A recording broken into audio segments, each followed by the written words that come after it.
वो अमेरिका से अपनी कामयाबी और मेरे खात्मे कुछ सुनहरे ख्वाब लेकर बड़े करोफर से कराची में वारिद हुआ था, मगर उसका अंजाम अच्छा नहीं था। उसने जो कुछ मेरे खिलाफ सोचा था उससे कहीं बुरा उसे दरपेश था। फिलहाल तुम आराम करो, हम सोचते हैं, मैंने कुर्सी छोड़ते हुए कहा। मेरे लिए अब आराम कहाँ, मौत मेरा मुकद्दर बन चुकी है, उसने हसरत ज़दा आवाज में कहा। मुझे मरना है तो बस मर जाना चाहिए, ताकि मैं खुद दूसरे जहान की अनजान हकीकतों को जान सकूं। बस 2 मिनट की बात है, तुम हर बखेड़े से आज़ाद हो जाओगे। मैं उसकी बात सुनता हुआ दरवाजे से निकल गया। मैंने उसे कोई जवाब नहीं दिया। अपनी यकायक शिकस्त से वो शहजोर अंदर से बिल्कुल टूट फूट कर रह गया था। मुझे उम्मीद थी कि उसने मेरी हदायत पर अमल न किया तो भी गार्ड्स के लिए कोई मसला नहीं बनेगा। क्या कहते हो इसकी फरमाइश के बारे में?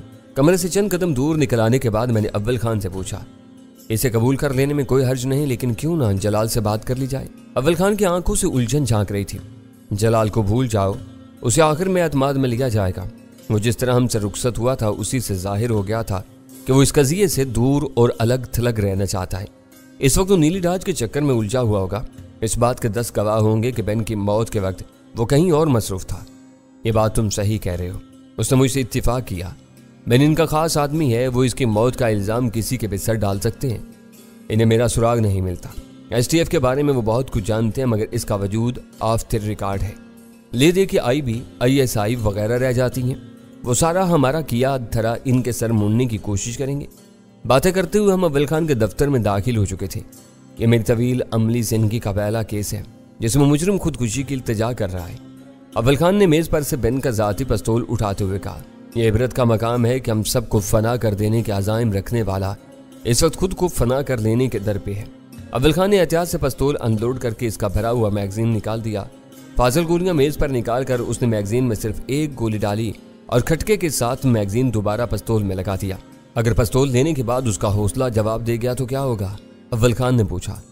लाख रुपए का सवाल है, मैं हंस पड़ा। होने को ऐसा भी हो सकता है, मगर इसी वक्त जब उसे जिंदा रहने की कोई उम्मीद हो। एक गोली से वो क्या कर सकता है? वो कमरे में बंद होगा। हम किसी भी करतब से उसकी ये गोली जाया करवा सकते हैं। हम एक फैसले पर अमल करने जा रहे हैं तो इसके हर पहलू पर गौर करना जरूरी है। उस पिस्तौल के साथ हम दोबारा कमरे में गए तो वो उसी हाल में फर्श पर बैठा हुआ था जिस हाल में हमने उसे छोड़ा था। इस पर मायूसी का गलबा था। क्या तुम आखिरकार मुझे मार दोगे? हमें देखते ही उसने हसरत ज़दा और अजीब से अंदाज में पूछा। इसके सिवा कोई रास्ता नहीं है। इस मौका पर मैंने उसे सिसकाना मुनासिब नहीं समझा। फिर मेरा फैसला सही है, क्या ख्याल है तुम्हारा? इस बार भी वो मुझसे मुखातिब था। मौत अटल हो चुकी है, हमारे हाथ हो या अपने हाथ हो, इस फैसले का इख्तियार हमने तुम्हें दे दिया है। वो एक झटके से फर्श से उठ खड़ा हुआ। लाओ पिस्तौल कहाँ है? जरा से तवक्कुफ से काम दो, वो तुम्हारी तजवीज़ के मुताबिक खिड़की में से मिलेगा। अव्वल खान ने पिस्तौल वाला हाथ फिजा में लहरा कर कहा। उसने मुसाफे के लिए हाथ आगे बढ़ाया। हमारे बदतरीन दुश्मन की वो बदतरीन शिकस्त थी। मैंने मौत के दाने पर खड़े हुए इस दुश्मन की दिलजोई की खातिर उसका बढ़ाया हुआ हाथ थाम लिया। उसने बहुत तपाक से हाथ मिलाया। अव्वल खान ने भी उसे हाथ मिलाया और हम दोनों कमरे से बाहर निकल गए। मुहाफिज हमारे बाद बाहर निकले और उन्होंने बाहर से दरवाजे का खटका लगा दिया। हम दरवाजे से हटे तो बेन खिड़की के पीछे खड़ा हुआ था। अव्वल खान ने एक तरफ सिरक कर पिस्तौल उसे थमा दिया। सबर आजमा और आसाब शिकन इंतजार का आगाज हो गया। कमरे से बेन के बुड़बुड़ाने की आवाजें आ रही थीं। शायद वो अपने मजहबी दुआएं पढ़ रहा था। वक्त धीरे धीरे गुजरता रहा। इंतजार से मेरे आसाब चटकने लगे। वो दुआएं पढ़ चुका था। इस बंद कमरे में गहरे सन्नाटे का राज था। 1-1.5 मिनट इसी आलम में गुजर गया। मुझे अव्वल खान की कही हुई बात सच होती नजर आने लगी। शायद पिस्तौल मिल जाने के बाद उसने अपना इरादा बदल लिया था।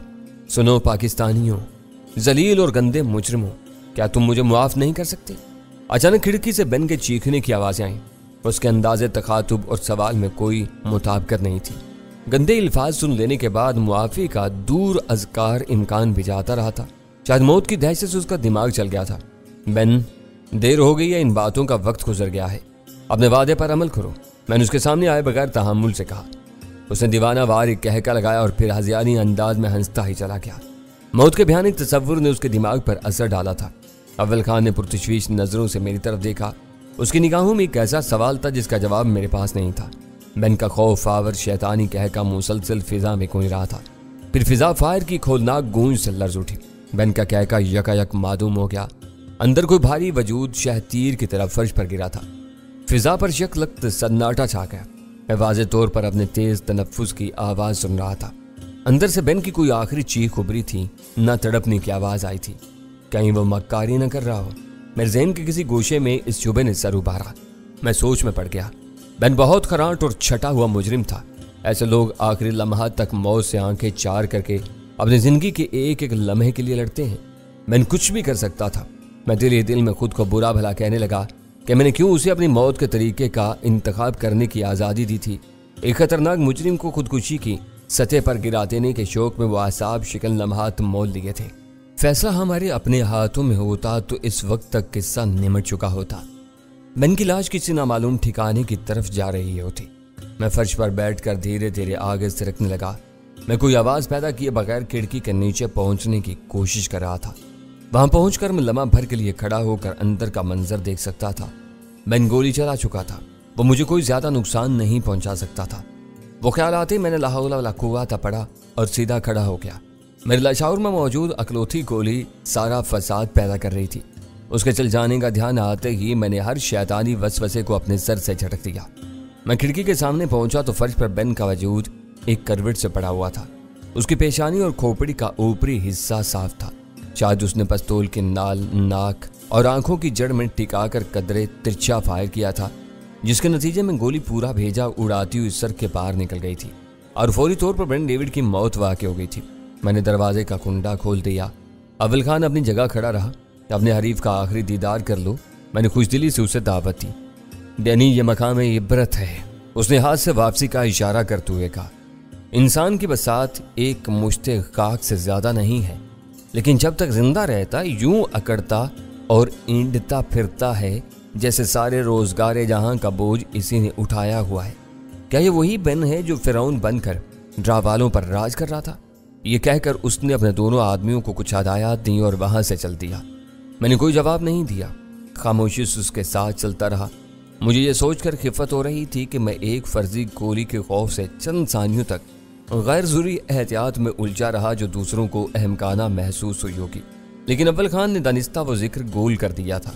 अब मैं जलाल से बात करूंगा। अव्वल खान के दफ्तर में बैठने के बाद मैंने फ़ोन अपने आगे सरकाते हुए कहा, यूं नहीं, पहले इसे CSD जोड़ दो। इसका आरामद आले को मैं दफ्तर ही में इस्तेमाल करूंगा। ये कहते हुए अव्वल खान ने अपनी मेज़ की दराज से CSD निकाल कर मेरे सामने रख दी। वो ज़्यादा देर का काम नहीं था। मैंने CSD संभाली और अव्वल खान बेन के ब्रीफ केस से बरामद होने वाले माले गनीमत को दोबारा उसके बैग में डालने में मसरूफ़ हो गया। मैं इस वक्त सरकारी मुर्दा खाने से वापस आया हूँ। चंद मिनट बाद मुझे जलाल के फ़ोन से जवाब मिला। खैरियत तो थी, तुम्हें वहाँ क्यों जाना पड़ गया? मैंने हैरत से पूछा। राह के बाकी मांदा, ओह शायद फ़ोन पर यह सब मुनासिब ना होगा। तुम कहाँ से बात कर रहे हो? जलाल बोलते बोलते अचानक रुक गया और दूसरी बात शुरू कर दी। मैं अव्वल खान के दफ्तर से बोल रहा हूँ, मैंने इतला दी। तुम खुलकर बात कर सकते हो। अब यहाँ भी CSD लग गई है जो इस वक्त आन है। किस्मत तुम पर बहुत मेहरबान है। ये दूसरी CSD कहाँ से तुम्हारे हाथ लग गई? उसकी आवाज़ तहायुर ज़दा थी। बेन के सामान से बरामद हुई है। तुम राह वालों के बारे में क्या कह रहे थे? वो हंस पड़ा। इसका मतलब ये हुआ कि तुम मेरी बात सुनने के बाद अपनी कथा सुनाओगे। मैं ये कह रहा था कि दोनों मर गए, मगर हमें यह पता नहीं था कि किसका क्या नाम है। अभी चोपड़ा ने कस्टम हाउस पर मरने वाले को सेठी के नाम से पहचाना है। राजू नीली गाड़ी में जल कर मरा होगा। अब तुम बताओ कि क्या रहा? इस बार मेरे हंसने की बारी थी। तुमने उजलत में अपनी सारी कहानी चंद फिक्रों में समेट थी। बातों में क्या रखा है, वो तो चलती रहती हैं। मैंने तुम्हें काम की बात बता दी। बेन ने अभी थोड़ी देर पहले यहाँ के एक आर्जी लाकअप में खुदकुशी कर ली, मैंने उसे बताया। ओहो, ये तो बहुत बुरा हुआ। उसे ये मौका कैसे मिल गया? उसकी बेसाख्ता आवाज़ बहुत ज़्यादा पुरमलाल थी। यह वजाहत मैं बाद में करूँगा। पहले तो ये बताओ कि तुम उसे जिंदा रखने के हक में थे या उसका मर जाना ही बेहतर था? वो तुम दोनों का केस था। उसके मुकद्दर का फैसला करने का इख्तियार तुम ही को था। मैंने तनिस्ता इस मामले से किनारा कशी कर ली थी। वो एक मोजी मुजरिम था। मोजियों का जिंदा रहना हर हाल में खतरनाक साबित होता है।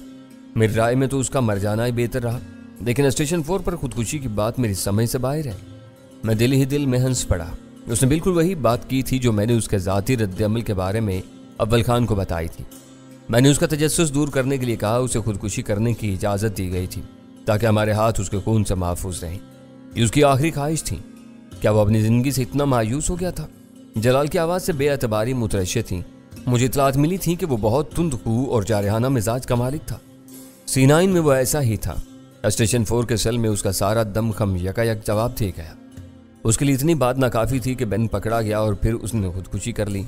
उस मामले की सारी तफसीलात जानना चाहता था। मैंने वो बातें अगली मुलाकात के लिए टालने की कोशिश की, लेकिन वो ना माना और मुझे इब्तिदा से सारे वाक़यात दोहराने पड़ गए। तुमने कमंद के जरिए अंदर घुसकर बहुत हिम्मत और हौसले का सबूत दिया। एसटीएफ वाले वहां गैर मुआयना मुद्दत तक नहीं रुक सकते थे। एक आबाद इलाके में बावर्दी पुलिस ही खुलकर ऐसी कार्रवाई कर सकती थी। तुमने सीनाइन में घुसकर इस मुहिम को नतीजा खेज बना दिया। बस किस्मत थी कि ऐसा हो गया। अंधेरे में उसने हथियार चलाने की बजाय अपने जोरे बाजू पर इन्हिसार किया, वरना पलक झपकते में मेरा काम तमाम हो जाता। उसने तुम्हें यह अरकमाली बना ही लिया था। हथियार इस्तेमाल न होने के बावजूद तुम गैस से मार खा गए थे। मैं अक्सर यही कहता हूँ कि तुम्हारी हाजिर दिमागी और कुव्वत फैसला ने आज तक तुम्हें जिंदा रखा हुआ है, वरना बहुत पहले तुम्हारा काम तमाम हो गया होता। दलेरी के नाम पर तुम अक्सर हमाकतें भी कर गुजरते हो, जिन्हें एहसास होते ही संभाल भी लेते हो। कुछ पता नहीं चल रहा कि मेरी टांग खींच रहे हो या मेरी तारीफ कर रहे हो। दोनों ही बातें हैं, बस तुम्हारे हासिल किए हुए नताइज शानदार होते हैं जो हर कमी का अजाला कर देते हैं। अब तुमने ज़रा सी फराग दिली का मुजाहरा किया है। मैंने मुसरत का इजहार करते हुए कहा, आज मुझे काफ़ी दिनों बाद खुलकर हाथ पैर चलाने का मौका मिला है। जदीद तरीन हथियारों के इस दौर में हाथ पैरों की कोई अहमियत नहीं रही है। तिनके जैसे आवारा लड़के टीटी दिखाकर बड़े बड़े जोर आवरों की जेबें खाली करा लेते हैं। मेरा मशवरा है कि इस किस्म के बराह रास्त तसादुम से बचने की कोशिश किया करो। अपने बजाय तुम किसी और को ऊपर चढ़ा सकते थे। अव्वल खान का यही असरार था। इसके कमांडो ऐसे कामों में बला की महारत रखते हैं, मगर बात वही है कि मुझे इत्मीनान ना होता। कोई और ऊपर चढ़ा होता तो शायद आज बेन उसकी आड़ लेकर साफ निकल गया होता। इस वक्त मैं अपना सर पीट कर रह जाता। अब इसकी लाश के बारे में तुम लोगों ने क्या सोचा है? इसकी लाश खामोशी से शहर के किसी गोशे में डाल दी जाएगी। सुबह पुलिस खुद इस तक पहुंच जाएगी। इस तरह शायद बात नहीं बनेगी। उसकी खुदकुशी को कत्ल करार दिया जाएगा। लाश के साथ उसका वो पिस्तौल भी होगा जिससे उसने गोली चलाई थी। भाई, तुम्हारा शहर अब पहले जैसा नहीं रहा। रात ही कोई उठाई गिर पिस्तौल ले उड़ेगा। खुदकुशी साबित करने के लिए हथियार की मौजूदगी जरूरी होती है। तुमने बेन की लाश नहीं देखी, इसलिए ऐसी बात कर रहे हो। पोस्टमार्टम की रिपोर्ट उसकी मौत को खुदकुशी साबित कर देगी। भेजे समेत उसकी खोपड़ी उड़कर छत और दीवारों से चिपक गई है। एक और मनफी नुक्ता है, खुदकुशी के लिए जाए वारदात पर लाश की सारी बाकियात का पाया जाना जरूरी है। भेजा और खोपड़ी के टुकड़े तुम कैसे समेटोगे? मेरा ख्याल है कि तुम दानिस्ता मुझे उलझाने की कोशिश कर रहे हो। मैंने गहरा सांस लेकर कहा, अपने दिल में ऐसा ख्याल भी ना लाना। कोई कदम उठाने से पहले इसके हर पहलू पर गौर कर लेना अच्छा होता है। फिर तो हथियार के बगैर लाश ही काफी रहेगी। वो कहीं गया, किसी बात पर जज्बाती होकर उसने खुदकुशी कर ली। इसका मेजबान मुखला गया। उसे कुछ और न सूझा तो उसने लाश को उठाकर अपने घर से दूर फेंक दिया। इसके हाथ की पुष्ट पर बारूद के जर्रात जरूर मिलेंगे जो फायर करते हुए किसी न किसी हद तक नाल से बैक फायर होते हैं। Very good. उसको मुसरत अमेज आवाज आई, ये आज पता चला कि तुम अच्छे मंसूबा साज ही नहीं वकील भी हो। ऐसे नुक्ते सिर्फ वकीलों को सूझते हैं। बेन की बातें बहुत गहरी और होशरुबा थीं। इनके बारे में मैं तुम्हें बाद में बताऊंगा। मैंने बात खत्म करने के इरादे से कहा, तो क्या तुमने उससे कुछ बासपुरस भी की थी? मैं समझ रहा था कि तुमने उसे स्टेशन 4 लाते ही मारना चाहा होगा और उसकी इल्तिजा पर उसे खुदकुशी करने की इजाजत दे दी। यह मरहला इतनी आसानी से नहीं आया था। मैंने उसकी टाम से बात भी कराई थी। फोन पर वाकई ये बातें नहीं हो सकती। तुमने मुझे तजस्सुस में डाल दिया है। तुम घर कब पहुंच रहे हो? वो एक सांस में बोलता चला गया। बेन की लाश की रवानगी के साथ हम दोनों का काम खत्म हो जाएगा और हम घर की तरफ रवाना हो जाएंगे। कहो तो मैं भी उधर आ जाऊं? आज रात में बिल्कुल फारिग हूं। उसकी बेताबाना आवाज आई, वो तुम्हारा घर है, जब चाहो आ सकते हो, लेकिन तुमने अंग्रेजी की वो मिसाल सुनी होगी कि सारे अंडे एक टोकरी में डाल देना ठीक नहीं होता। इस वक्त हम सब का यकजा होना मुनासिब नहीं है।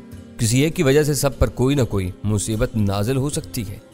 हम बारहा तुम्हारे घर पर जमा होते रहे, कभी कोई ऊंच नीच नहीं हुई, तो अब क्या आफत आ जाएगी? तुम इस तिल वाली लड़की को भूल रहे हो जो जहांगीर के घर गई थी। मैंने उसे याद दिलाया। आज का दिन वाकई बहुत तेजी से गुजरा है। उसकी आवाज से एतराफ की खिफत सी झलक रही थी। कस्टम हाउस का वाकया पेश आया। डाज धमाके से जल उठी। बेन डेविड ने खुदकुशी कर ली और अब तुम दाहिने रुखसार पर तिल वाली हसीन और जमील भारतीय जासूसा का ध्यान दिला रहे हो। वो मेरे जहन से बिल्कुल उतर गई थी। तुम कामों में उलझ कर सब कुछ भूल जाते हो। तुम्हारी लाइन दूसरी है। जहांगीर को तो हर वक्त बस लड़कियां याद रहती हैं। जरा तिल वाली के बारे में भी कुछ याद करने की कोशिश करो। रास्ते में मैं उसी के बारे में सोचता रहा।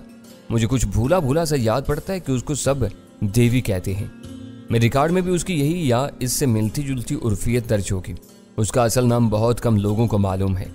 तुम्हारी वो देवी काली बिल्ली किसी भी वक्त हमारी तरफ आ सकती है। मैंने उसे समझाने की कोशिश की, इसलिए मैं आज रात तुम्हें अपनी तरफ आने से रोक रहा हूँ। फोन पर उसका हल्का सा कहकर सुनाई दिया, फिर आवाज आई, तुमने खूब कहा, ब्लैक कैट एक औरत ही हो सकती है। पता नहीं ड्रा वाले अपने मर्दों के लिए ये तरकीब क्यों इस्तेमाल करते हैं। वो लम्हे भर के लिए रुका, फिर बोला, वो आते हैं तो ज़रूर आएँ, तुम लोग उनकी सही तवाज़े कर दोगे। ऐसे मौका पर मैं वहाँ न रहूँ तो ज़्यादा बेहतर होगा। मुझे खुशी हुई कि वो बात किसी बहस और तमहीज़ के बगैर उसकी समझ में आ गई थी। हम अपने काम के एक मरहले से बखैर व खूबी निमट गए थे। आगे दूसरा मरहला पेश था। मुझे घर की फिक्र लाहक हो रही थी। मैंने वहाँ की खैर खबर लेने के लिए नंबर मिलाया और रिसीवर कान से लगाकर दूसरी तरफ घंटी बजने का इंतजार करने लगा। फ़ोन की घंटी बजते ही दूसरी तरफ से वीरा ने रिसीवर उठा लिया। शायद वो मेरी कॉल के इंतजार में फ़ोन से लगी बैठी थी। स्टेशन 4 पर क्या धमाचूकड़ी हो रही है? तुम्हारे शिकार का क्या हाल है? मेरी आवाज़ सुनते ही उसने चेकना शुरू कर दिया। सब कुछ खत्म हो गया। मैन डेविड ने खुदकुशी कर ली। मैंने सरसरी लहजे में जवाब दिया। खुदकुशी कर ली? मेरे कान में वीरा की तहय्युरज़दा आवाज़ गूंजी। और तुम दोनों इस कमीने को ऐसी आसान मौत इख्तियार करने से न रोक सके? तुम्हें तो उसके बदन का एक एक जोड़ अलग करके उसे जिंदा रखना था। वो किसी भी तरह ऐसी मौत का हकदार नहीं था। इसका हौसला टूट चुका था। हर बड़े मुजरिम की तरह उसे भी अपनी ज़ात पर बहुत सौम था। ज़ेर होने के बाद उसने खुद ही ख्वाहिश जाहिर की थी कि उसे अपने हाथों से अपनी ज़िंदगी ख़त्म करने का मौका दिया जाए। ये उसकी मायूसी और नाउमीदी की इंतहा थी। हमने उसकी ख्वाहिश तस्लीम कर ली। कभी कभी तुम ऐसी नरम दिली का मुजाहरा कर जाते हो कि मुझे हैरत होने लगती है। मुश्किल से हाथ आए हुए शिकार को तुमने इतनी आसानी से ज़ाया कर दिया। ये बातें घर आने के बाद होंगी। इस वक्त मैंने खैरियत मालूम करने के लिए फ़ोन किया था। अभी तक यहाँ खैरियत है। ये अच्छा किया कि तुमने स्टेशन 4 पहुँचती गजाला को फ़ोन कर दिया था। वो बेचारी तुम्हारी तरफ से परेशान थी। मैं थोड़ी देर में वापस आ रहा हूँ। बस ये तय करना है कि बेन की लाश कहाँ फेंकी जाए। अब देखना होगा कि इसकी लाश का कौन दावेदार बनता है। वीरा का लहजा इस्तज़ाइया हो गया। मैंने फ़ोन बंद कर दिया। अव्वल खान अपनी कुर्सी की पुश्तगाह से टेक लगाकर किसी गहरी सोच में डूबा हुआ था। वीरा को सदमा है कि हमने बेन को खुदकुशी करने की इजाज़त क्यों दी। तुम किस फिक्र में डूबे हुए हो? मैंने हंसते हुए पूछा। सच पूछो तो मुझे उसकी खुदकुशी से खुशी हुई है। अव्वल खान ने गहरा सांस लेकर कहा। वो उन मुजरिमों में से था जिनके दिमागों पर अपनी बड़ाई का भूत सवार होता है। वीरा दूर बैठकर सोच रही है। हम दोनों उसके साथ मौजूद थे। उसे अपनी शिकस्त का बहुत दुख था। मरते हुए वो ये दाग अपने सीने पर लेकर गया है। वीरा के एतराज के बावजूद मैं अपने इस फैसले पर नादिम नहीं हूँ। ये बताओ कि इस लाश के बारे में तुमने क्या सोचा है? कराची बहुत बड़ा शहर है। लाश कहीं भी फेंकी जा सकती है। अव्वल खान ने अपनी राय थी। बस जरा खुदकुशी का केस पेचीदा हो जाएगा। पेचीदगी से कोई फर्क नहीं पड़ेगा। जरा से माहिराना तजज़िये से यह बात सामने आ जाएगी कि बेन ने खुद अपनी पेशानी में गोली मारी है। तुम जलाल से फ़ोन पर जो कुछ कह रहे थे मैं उससे पूरी तरह मुत्तफिक हूँ। इस बारे में कोई दुश्वारी नजर आई तो पुलिस से थोड़ा बहुत ताउन किया जा सकता है। लाश को सीनाइन के कुर्बो जवार से मिलना चाहिए। मैंने कहा, सीनाइन में गड़बड़ के बाद एक सफ़ेद फार्म की लाश इसी इलाके से मिलेगी तो अमारत के चौकीदारों को भी तफ्तीश में शामिल किया जाएगा। वो एक नज़र में बेन को पहचान लेंगे।